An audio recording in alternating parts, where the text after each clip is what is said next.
Բարև ձեզ սիրելի առաջին դասարանցիներ, շարունակում ենք դասապատրաստման աշխատանքները։ Այ բնարանից այսօր տեսնենք ինչ հնչյուն եւ տառ ենք սովորելու։ Նայենք, ինչ է գրված երեխաներ։ 6 բառասկզբում լսում ենք վ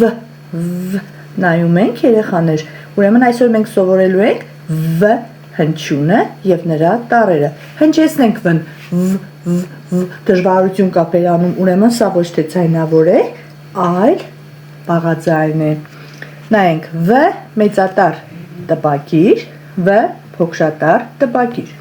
Եթե շուռ տանք երեխաներ, նման կլինի տպագիր ին, տեսնում եք, եւ իննին։ Նայում եք ինչ հետաքրքիր է երեխաներ։ Սա վ հնչյունի տառերն են։ վ ձեռագիր մեծատառ,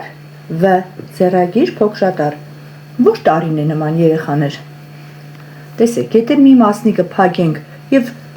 կարճ գրենք տողի կեսից, կդառնա լ։ Այժմ տեսնենք ով ավելի շատ բառեր կասի, որոնց սկզբում լսվում է վ։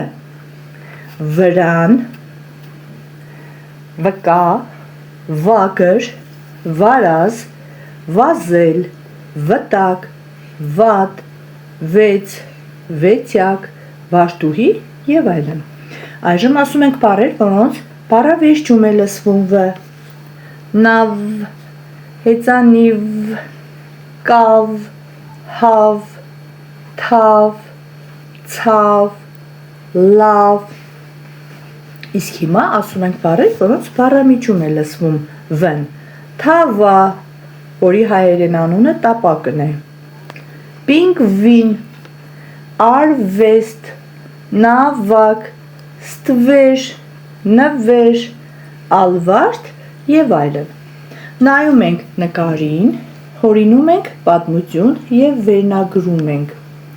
Այստեղ կան բառեր, որոնք կարող ենք օգտագործել մեր թեմատիկ նկարը պատմելու ընթացքում։ Կտավ, կտավը երեխաներ կտորի տեսակ է, որի վրա նկար են անում։ Տեսեք, կտավ նկարներին, հատկապես արվեստագետների նկարներին, չեն ասում նկար, ասում են կտավ, կտավի վրա պատկերված է։ Վերնաշապիկ, վարսեր, վանուշ պապիկ, վարսենիկ։ Վարսենիկը վանուշ պապիկի հետ եկել է պատկերասրահ։ Պատկերասրահում շատ տարբեր կտավներ կան։ Վարսենիկը հետաքրքրվում է Մարտիրոս Սարյանի Հայաստան կտավով։ Նա մատնացույց է անում, թե ինչքան գեղեցիկ է կտավը։ Վարսենիկը հագել է վարդագույն վերնաշապիկ։ Վարսենիկի վարսերը խարտյաշ են, իսկ վանուշ պապիկը հպարտորեն նայում է Վարսենիկին։ Գրում ենք մեկական տող վ ձեռագիր փոքրատառ, վ ձեռագիր մեծատառ։ Այնուհետև վարդի թերթիկներով կարող ենք տպագիր վ պատրաստել։ Նաև վ-ով սկսվող բառ կա վրձին, վրձնանկար բառերն են։ Այժմ անցնենք հաջորդ էջի առաջադրանքներին։ Փոխելով մեկական տառ, ստանալ նոր բառեր։ Տեսեք։ Կավ, կ-ի փոխարեն դրվել է հ, դարձել է հավ։ Հ-ի փոխարեն տնենք լ, կդառնա լավ։ Լ-ի փոխարեն տնենք թ, կդառնա թավ։ Թ-ի փոխարեն տնենք ն, նավ։ Հ փոխելով կդառնա հավ։ Հետո կարող ենք նաև վ-ն փոխել զ-ով կդառնա հազ, կարող ենք հազից հ-ն փոխենք խ-ով կդառնա խազ, ան փոխենք օ-ով կդառնա խոզ, զ-ն փոխենք ր-ով կդառնա խոր,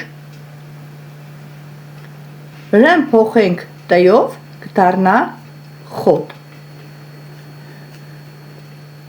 Հիմա անցնենք բնագրի ընթերցմանը։ Նայում ենք նկարին, ինչ կենդանի ենք տեսնում երեխաներ։ Բոլորը միաժամանակ կասեն, որ սա խոզուկ է, բայց մենք բացատրում ենք, որ այս խոզը ընտանի չէ, նա վայրի է, տեսեք անտառում է ապրում։ Վայրի խոզերին անվանում են վարազ։ Եթե տեսնում եք, վարազները ռունգների կողքին ունեն եղջյուրանման գոյատիություններ։ վարազը, վայրի խոզին անվանում են վարազ, վարազն ապրում է, տեսեք, անուն են միասին ենք կաշտում, ապրում է, օժանդակ բայներ ենք միասին կաշտում, անտառում, նա սիրում է ուտել վայրի պտուղներ, հատկապես կաղին երեխաներ։ Այժմ կաշտանք V պարունակող 5 բառ, ես այստեղ ավելի շատ եմ գտել երեխաներ, կաշտանք թավ, ավան, անիվ, վեր, վերմակ, կով, վիշապ և ամենավերջում կազմում ենք 3 անուն և գրում։ Միայն V-ն է մեծատառ, նշանակում է խորանաշտիկների մյուս տառերը փոքրատառ են, պետք է մենք կազմենք V-ով սկսվող անուններ։ Վահրամ, Վրույր, Վահե, երեքն էլ տղաների անուններ են։ Այսօր էլ այսքանը, կհանդիպենք հաջորդ դասին։